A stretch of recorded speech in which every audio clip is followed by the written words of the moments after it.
নমস্কার। এক মুঠো পাহাড়ি ফুল, কলমে শারদিয়া সান্ধ্য। কলি যখন নিউ জলপাইগুড়িতে পৌঁছল তখন সকাল 8:30। কলি ও তার বাবা মা সিকিম যাওয়ার উদ্দেশ্যে একটা গাড়ি ঠিক করে ফেলল। নিউ জলপাইগুড়ি জায়গাটা সমতল হওয়ায় জানলা দিয়ে মুখ বাড়িয়েও তেমন কোনো প্রাকৃতিক শোভা দর্শন করা গেল না। কিছু দূর যাওয়ার পর রাস্তার দুধারে বড় বড় গাছের জঙ্গল দেখা গেল। ড্রাইভারের থেকে জানতে পারল জঙ্গলটার নাম শালুগাড়া। বেশ কিছুক্ষণের মধ্যেই তিস্তা তাদের সাথী হলো। সবুজ রঙের জল নিয়ে আপন প্রবাহে তিস্তা চলেছে এঁকে বেঁকে। 1.5 ঘন্টার মধ্যেই তারা পাহাড়ের খোঁজ পেয়ে গেল। সবুজ গাছপালা ঘেরা দূরের ওই উঁচু উঁচু পাহাড়গুলোতে এসে মিশে গেছে মেঘেদের এক দল।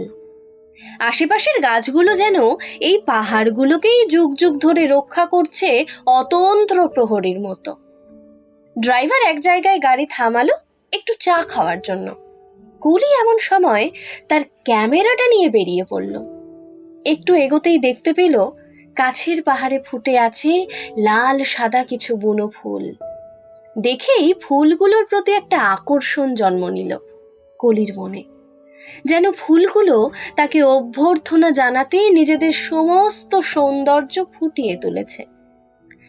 আরো কিছুক্ষণ গাড়িতে থাকার পর তারা সিকিমের রাজধানী গ্যাংটকে এসে পৌঁছল। পরের দিন গ্যাংটকে ঘুরতে ঘুরতে একটা ফ্লাওয়ার শোতে গিয়ে হঠাৎ ফুলের শাড়ির মাঝে একটা ছোট্ট টবের দিকে তার চোখ আটকে যায়।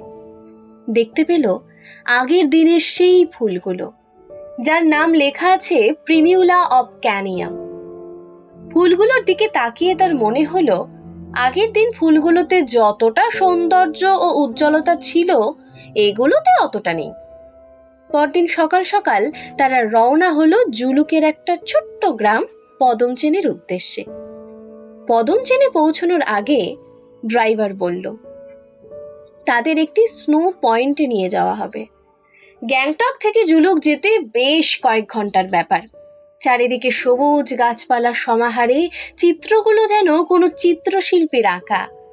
রাস্তার প্রতিটি বাঁক ঘুরতে ঘুরতে সেই ছবিগুলো এমনভাবে বদলে যাচ্ছে যেন কোনো চিত্রশিল্পী তার আঁকার খাতার পাতা উল্টাচ্ছে। কিছুক্ষণের মধ্যেই তারা পৌঁছে গেল সেই স্নো পয়েন্টে। চারিদিকে শুধু বরফ আর বরফ। কলি ফটো তোলার জন্য লোকজনের থেকে একটু দূরেই চলে যায়। তারপর কলি হঠাৎই দেখতে পেল একজন ভদ্রলোক ও ভদ্রমহিলা বসে চা বিক্রি করছে। পাশে একটা 10-12 বছরের মেয়ে দাঁড়িয়ে তার দিকে তাকিয়ে হাসছে। কুয়াশায় তাদের মুখগুলো বড়ই অস্পষ্ট ও ঝাপসা হয়ে গেছে। এমন সময় কলি টের পেল সে পাহাড়ের একদম কিনারায় চলে গেছে। কোনো অবলম্বনকে ধরতে গিয়েই পড়ে যায় খাদে।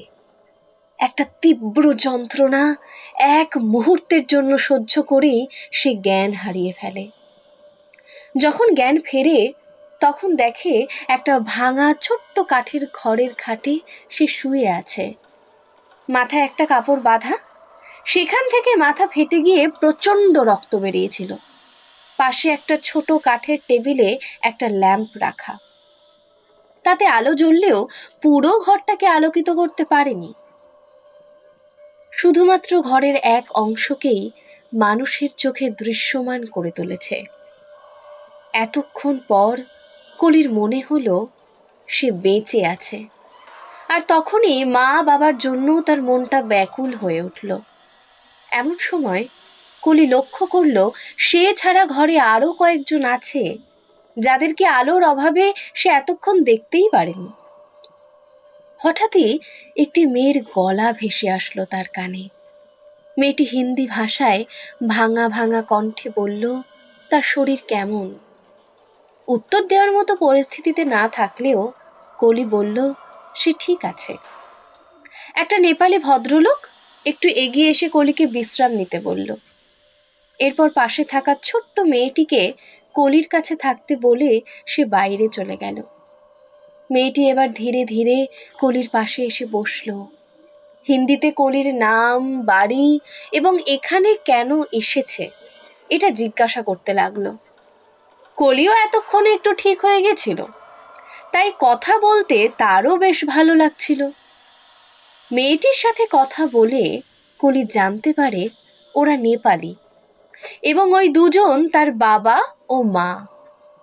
তারা রাস্তায় চা ভুট্টা বিক্রি করে। মেয়েটির সাথে কথা বলতে বলতে কলি তার মাথায় অসহ্য যন্ত্রণা অনুভব করল। তীব্র যন্ত্রণায় কলি আস্তে আস্তে ঘুমের দেশে চলে গেল। সেদিন রাতে সে অনেক স্বপ্ন দেখল। একটা পাহাড়ের ধারে সে দাঁড়িয়ে আছে, পাশে একটা সেই প্রিমুলা অব ক্যানিয়া নামের ফুলের গাছ, আর দূরে দাঁড়িয়ে আছে এই নেপালি মেয়েটা। অস্পষ্ট তার মুখ, ঝাপসা তার চেহারা। পরদিন সকালে যখন তার ঘুম ভাঙল, জানলা দিয়ে এক ফালি রোদ এসে ঘরটাকে বেশ উজ্জ্বল করে দিয়েছে। ধীরে ধীরে চোখ খুলে কলি দেখল তার বাবা মা ও কয়েকজন পুলিশ তার পাশে দাঁড়িয়ে আছে। তাকে দেখতে পেয়ে কলির বাবা মাও এখন একটু শান্ত অবস্থায় এসেছে। পাশের থেকে একজন পুলিশ অফিসার বলে উঠল, এটা একটা ভুতুড়ে বাড়ি। ভুতুড়ে বাড়ি শুনে কলি চোখ তুলে তাকায়। এরপর পুলিশ অফিসারটি যা বললেন তা শুনে কলি শিউরে উঠল। 2 মাস আগে জুলুকের দিকে নাকি একটা ধস নামে। তখন মনীষ তামাং নামে নেপালি একজন চা বিক্রেতা তার স্ত্রী ও মেয়েকে নিয়ে ওদিকে চা বিক্রি করছিল। মনীষের মেয়েটি ওই ধসে একটা পাথরের ধাক্কায় খাদে পড়ে মারা যায়। মনীষও তার স্ত্রী নিজেরা আত্মহত্যা করে মেয়ের শোকে। এই বাড়িটা ওদেরই। গ্রামের লোকেরা বলে এই বাড়িটায় এখনো নাকি তাদের অস্তিত্ব বর্তমান। এখনো কলির চোখে ওই মেয়েটির মুখ স্পষ্ট ভেসে আসছে। এবার কলি তার বাবা মার সাথে গাড়িতে উঠে পড়ল। বাড়ি থেকে বেরোনোর সময় কলি একটা লাল ছোট্ট টুপি দেখতে পেয়েছিল। এটা হয়তো সেই মেয়েটির।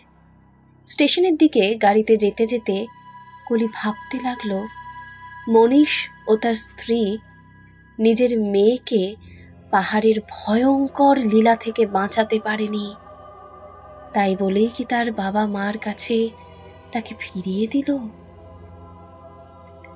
যে পাহাড় কবিদের কবিতা লেখার উপাদান, গল্পকারীর গল্পের শিরোনাম, সেই পাহাড়ই ভয়ঙ্কর সুন্দর। আসার সময় যে চায়ের দোকানে কলিরা আগের দিন দাঁড়িয়েছিল, ড্রাইভার আবার সেখানে দাঁড় করালো। কলির নামতে ইচ্ছে ছিল না, কিন্তু হঠাৎ তার চোখে পড়ে গেল সেই প্রিমুলা অব ক্যানিয়া নামের ফুলের গাছটা। গাছটার কাছে যেতেই কলি দেখতে পেল গাছটার নিচে সেই লাল টুপিটার মধ্যে এক মুঠো প্রিমুলা অব ক্যানিয়া ফুল। কেউ যেন কলির জন্যই রেখে দিয়ে গেছে। নমস্কার।